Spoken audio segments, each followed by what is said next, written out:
Assalamualaikum warahmatullahi wabarakatuh. Kami dari kelompok 9, kelas 19, 7AG 07, Prodi Sistem Informasi, Universitas Bina Sarana Informatika, ingin mempresentasikan hasil penelitian kami yang berjudul Penggunaan Analisis SWOT dalam Pengembangan Sistem Informasi Penjualan Mobil Bekas berbasis website pada showroom mobil Pawenang. Izinkan saya untuk memperkenalkan anggota dari kelompok kami. Yang pertama ada saya sendiri, yaitu Alfi Syahrin, kemudian ada Kak Afitaya Priska Herianti, dilanjutkan oleh Kak Eka Aprilia, selanjutnya ada Kak Felicia Ama, dan tidak lupa juga ada Kak Rivaldi Candiansyah. Untuk latar belakang, kenapa kami melakukan penelitian ini? Jadi, di era digital teknologi informasi, website sudah berkembang pesat. Website menjadi elemen yang penting dalam bisnis penjualan. Seperti pada kasus kami, yaitu penjualan mobil bekas. Karena dengan website, kita dapat mengatasi kendala pada sistem konvensional, seperti negosiasi yang cenderung panjang dan sulitnya untuk menemukan pembeli atau penjual yang tepat. Dengan menggunakan website, kita dapat memberikan solusi dengan informasi yang real time. Kemudian juga dapat menampilkan pencarian yang efisien dan dapat menggunakan transaksi yang otomatis. Hal ini tentunya akan meningkatkan kenyamanan, keamanan, serta kepuasan dari konsumen, dan juga akan meningkatkan daya saing bisnis, khususnya di bisnis penjualan mobil bekas di Pawenang ini. Selanjutnya yaitu tujuan dan maksud. Maksudnya kurang lebih sama dengan latar belakang, yaitu untuk mengembangkan sistem penjualan mobil bekas berbasis website untuk meningkatkan efisiensi, efektivitas, kepuasan pelanggan, dan daya saing usaha.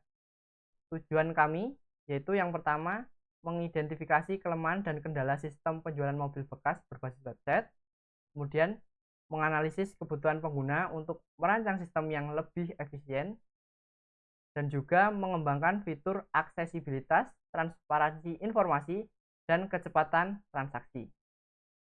Dan tidak lupa juga yaitu untuk mengevaluasi pengaruh pengembangan sistem pada waktu, biaya, penggunaan, dan memberikan saran untuk memperkuat bisnis khususnya pada bidang otomotif ini.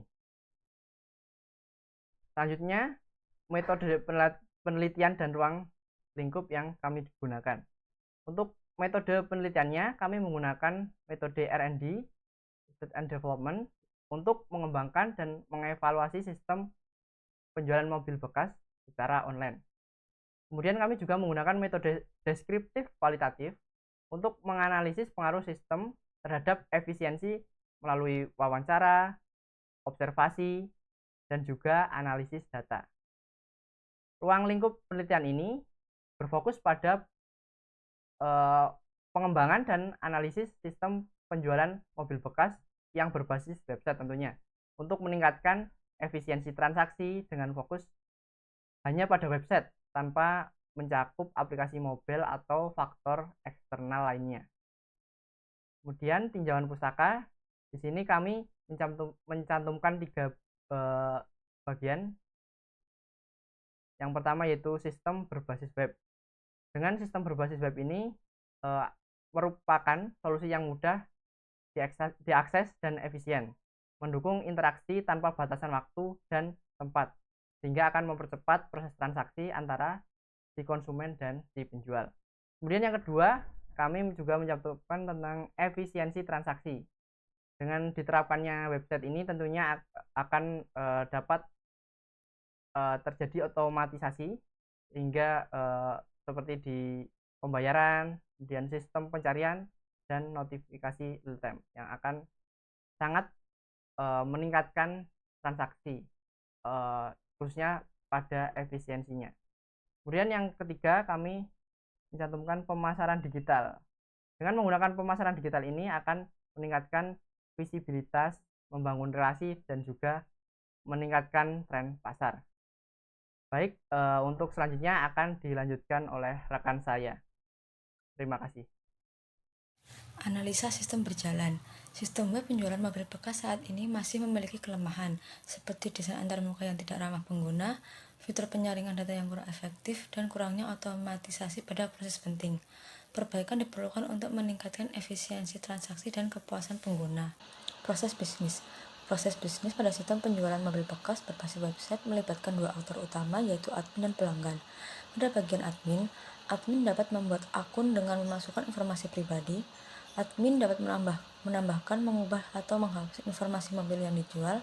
Admin dapat berinteraksi dengan calon pembeli melalui fitur di website. Admin menerima pembayaran melalui payment gateway yang terintegrasi di situs web. Dan admin dapat menerima ulasan dari pembeli. Sedangkan pada bagian pelanggan, pelanggan dapat mendaftar dan membuat akun di website. Pelanggan melihat deskripsi lengkap, foto, spesifikasi, dan harga mobil. Pelanggan menambahkan mobil ke keranjang, melihat detail pesanan, dan melanjutkan ke proses checkout. Pelanggan dapat menghubungi penjual melalui fitur chat atau email di website. Pelanggan melakukan pembayaran melalui payment gateway yang tersedia di situs web. Pelanggan dapat memberikan ulasan. Activity diagram pada bagian pelanggan.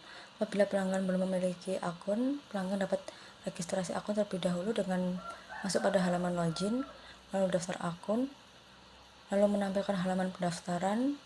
Pelanggan dapat mengisi data pendaftaran dengan lengkap, dan apabila benar akan masuk ke halaman dashboard, dan apabila salah akan kembali ke halaman pendaftaran.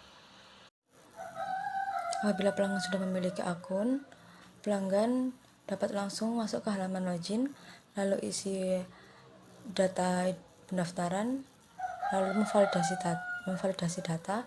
Apabila benar akan langsung masuk ke halaman dashboard, dan apabila salah maka akan kembali ke isi data pendaftaran.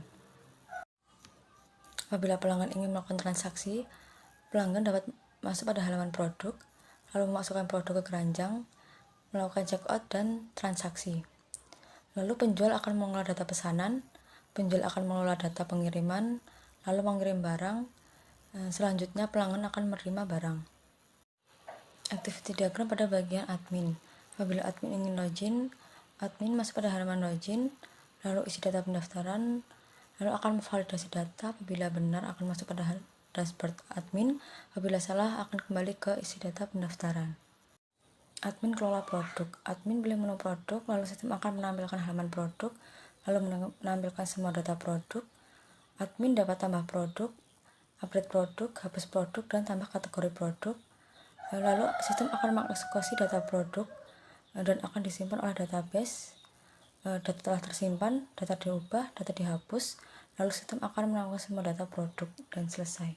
Perkenalkan, nama saya Eka Aprilia. Di sini saya akan menjelaskan tentang activity diagram dari admin. Untuk activity diagram admin ini dibagi menjadi 3 bagian, yaitu kelola data pesanan, selanjutnya ada kelola pembayaran, dan review dari pelanggan.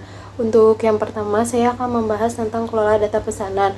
Untuk kelola data pesanan itu dibagi menjadi 3, yaitu ada dari penjual, sistem, dan database. Nah, untuk penjualnya sendiri ini, tahapan pertamanya dia memilih menu pesanan. Nah, nanti dari itu akan tampil halaman pesanan, terus menampilkan data pesanan.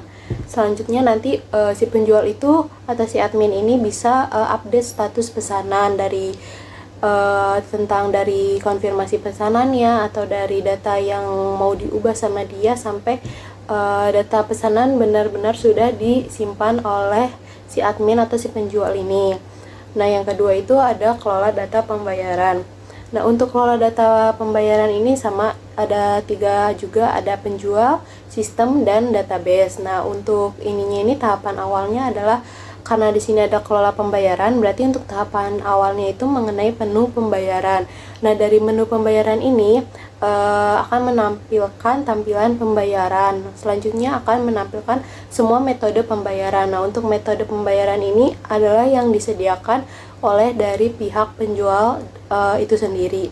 Selanjutnya adalah update bukti pembayaran. Nah, nanti di sini kita bisa ngecek nih si penjual ini bukti pembayaran yang sudah ditransfer oleh si pembeli itu apakah bukti pembayaran sah atau tidak, seperti mutasi dari banknya lah, seperti itu. Terus ada kalau misalkan update pembayarannya sudah memenuhi, langsung konfirmasi pembayaran.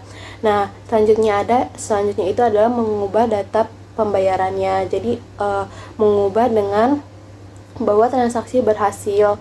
Dan selanjutnya itu nanti akan menampilkan semua data dari pembayaran tersebut. Untuk tahapan ketiga itu adalah review dari pelanggan. Nah, untuk review dari pelanggan ini juga sama, penjual bisa melihat tampilan review yang menampilkan dari pelanggan sendiri. Nah, dari review pelanggan ini nanti penjual juga bisa menghapus review pelanggan. Misalkan ada pelanggan yang tidak puas atau kurang mengenakan, si penjual ini bisa mengatur atau mengubah dan menghapus dari review tersebut.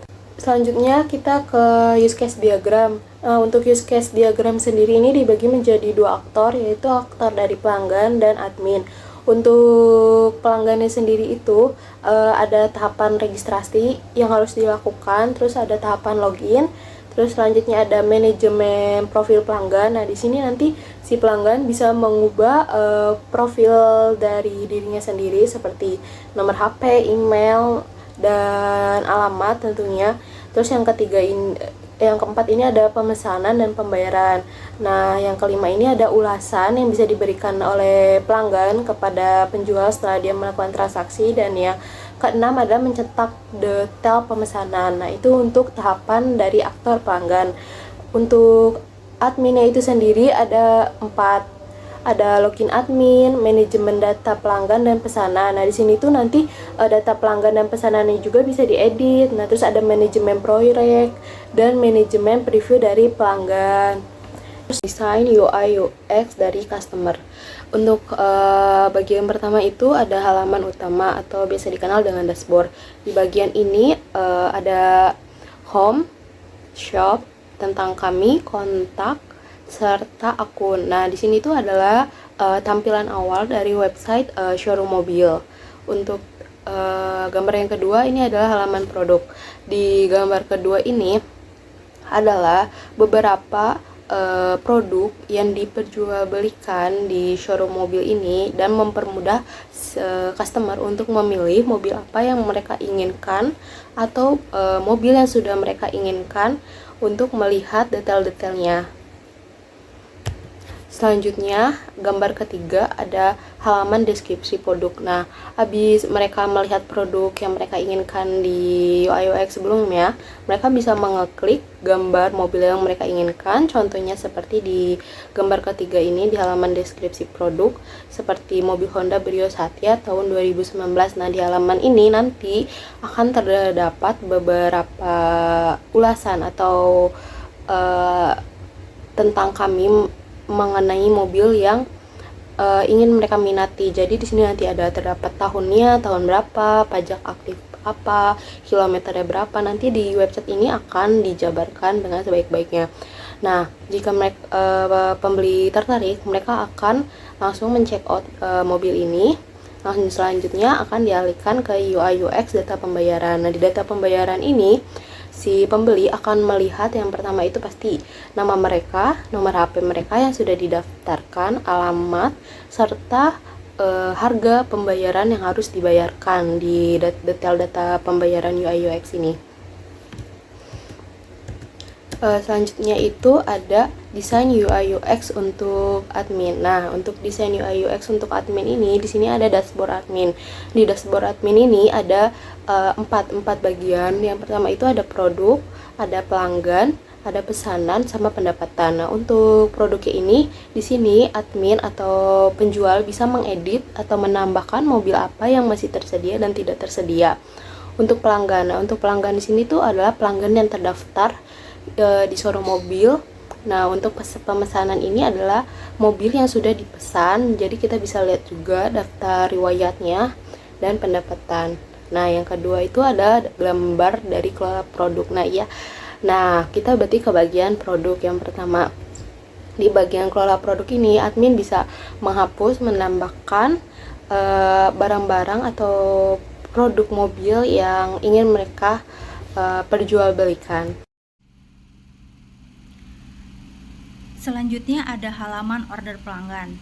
Di sini bagian admin bisa melihat ID, nama pelanggan, tanggal ordernya, jumlah item, jumlah harga, dan status apakah sudah dalam proses atau menunggu pembayaran.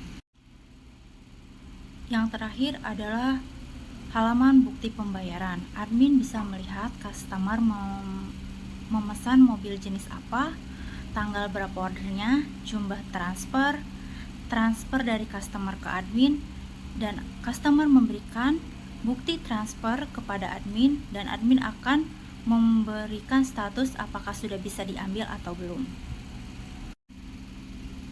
Selanjutnya IRD dan LRS. Kami membuat ini untuk acuan dalam membuat sistem, terutama database. Pertama, kami membuat IRD, Entity Relationship Diagram, adalah diagram yang menggambarkan struktur data atau hubungan antar entitas dalam suatu sistem.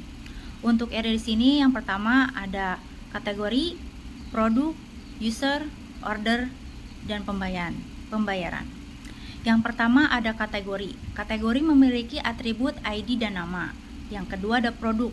Produk memiliki atribut ID, kode, nama, deskripsi, gambar, harga, diskon, stok, unit, tersedia barangnya, tanggal diubah, tanggal ditambahkan. Yang ketiga ada user. User di sini memiliki atribut yaitu ID, role, nama, email, password, nomor telepon, dan tanggal daftar. Yang keempat ada order. Order memiliki atribut ID, status, jumlah, total diskon, total harga, catatan, tanggal pengiriman, tanggal dibuat, tanggal diterima. Dan yang terakhir ada pembayaran. Memiliki atribut ID, bank, nomor rekening, jumlah transfer, bukti transfer, atas nama siapa, transfer kemana. Kemudian IRD kami dikembangkan menjadi LRS.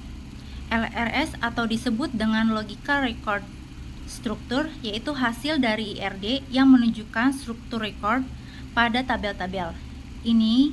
Inilah yang akan menjadi acuan database dalam aplikasi showroom mobil bekas proyek kami. Analisa lingkungan internal. Yang pertama ada kekuatan. Kekuatan dalam website kami bisa diakses kapan saja.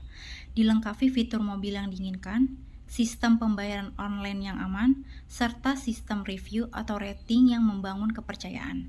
Yang kedua ada kelemahan. Platform kami menghadapi tantangan berupa ketergantungan pada koneksi internet, risiko kesalahan data, keamanan data, dan biaya operasional. Analisa lingkungan eksternal. Yang pertama ada peluang. Penjualan mobil bekas terus berkembang yang didukung oleh peningkatan transaksi online dan literasi digital masyarakat. Dan juga kolaborasi dengan bengkel juga memperkuat ekosistem bisnis. Yang kedua ada ancaman. Untuk ancaman yaitu persaingan dengan platform mapan, resiko penipuan, ancaman siber, dan perubahan preferensi konsumen. Lalu di sini ada bagian SWOT. Bagian SWOT terdiri dari strength, weakness, opportunity, lalu threats. Dalam strength ada 5 poin. Yang pertama ada platform berbasis web yang dapat diakses 24/7. Lalu sistem pencarian dan filter memudahkan pengguna. Terus sistem pembayaran online yang aman, interface yang user friendly. Yang terakhir ada fitur komunikasi langsung antara pembeli dan penjual. Lalu di bagian weakness ada terdapat 5 poin juga. Yang pertama ketergantungan pada koneksi internet yang stabil, keterbatasan verifikasi fisik mobil secara langsung, lalu resiko kesalahan input data dari penjual, lalu membutuhkan maintenance sistem berkala, dan yang terakhir resiko keamanan data pengguna. Dan yang ketiga ada opportunity atau peluang. Ada 4 poin dalam opportunity. Yang pertama ada pertumbuhan pasar mobil bekas, lalu peningkatan preferensi transaksi online, lalu perkembangan teknologi AI untuk valuasi mobil, lalu potensi kolaborasi dengan bengkel dan jasa investasi, dan terakhir ada threats atau ancaman. Ada 4 poin dari threats.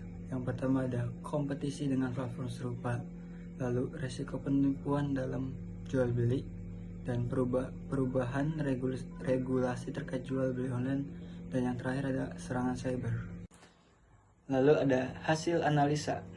Yang pertama ada strategi SO atau Strength Opportunity. Di strategi SO terdapat 3 poin. Yang pertama ada mengoptimalkan platform 24/7 untuk menjangkau pasar yang lebih luas. Mengintegrasikan teknologi AI dengan sistem pencarian untuk memberikan rekomendasi yang lebih akurat. Lalu memanfaatkan user interface yang baik untuk menarik pengguna baru yang mulai beralih ke transaksi online. Lalu ada strategi WO atau Weakness Opportunity. Dalam strategi WO terdapat 3 poin. Yang pertama, membangun kerjasama dengan jasa infeksi mobil untuk mengatasi keterbatasan verifikasi fisik. Lalu, mengimplementasikan sistem backup data untuk mengurangi ketergantungan pada koneksi internet. Dan yang terakhir, mengembangkan fitur offline mode untuk beberapa fungsi dasar. Lalu ada strategi ST atau Strength Trade. Dalam strategi ST sama tetap ada 3 poin. Yang pertama ada memanfaatkan sistem review untuk membangun kepercayaan dan mencegah penipuan. Lalu mengoptimalkan keamanan sistem pembayaran untuk memberikan keunggulan kompetitif. Dan yang terakhir, memperkuat verifikasi pengguna untuk memenuhi regulasi yang berlaku. Lalu yang terakhir ada strategi WT atau Weakness Trade. Terdapat 3 poin utama dalam Weakness Trade. Yang pertama ada mengimplementasikan sistem keamanan berlapis untuk melindungi data sensitif. Lalu mengembangkan protokol verifikasi mobil yang lebih ketat. Dan yang terakhir, membangun sistem backup dan disaster recovery untuk mengantisipasi gangguan sistem. Dan yang terakhir ada kesimpulan dan saran. Yang pertama ada kesimpulan. Sistem penjualan mobil bekas berbasis web mampu mengatasi kendala transaksi tradisional dan meningkatkan efisiensi melalui fitur seperti pencarian, pembayaran terintegrasi, dan notifikasi real-time. Namun, kekurangan pada antarmuka, filter, dan otomatisasi memerlukan pengembangan lebih lanjut untuk meningkatkan pengalaman pengguna. Lalu saran, perbaiki antarmuka agar lebih mudah digunakan. Gunakan AI untuk fitur rekomendasi, otomatisasi proses pembayaran dan pembaruan status, tingkatkan keamanan data, dan kolaborasi dengan bengkel untuk menjamin kualitas mobil guna meningkatkan kepercayaan konsumen.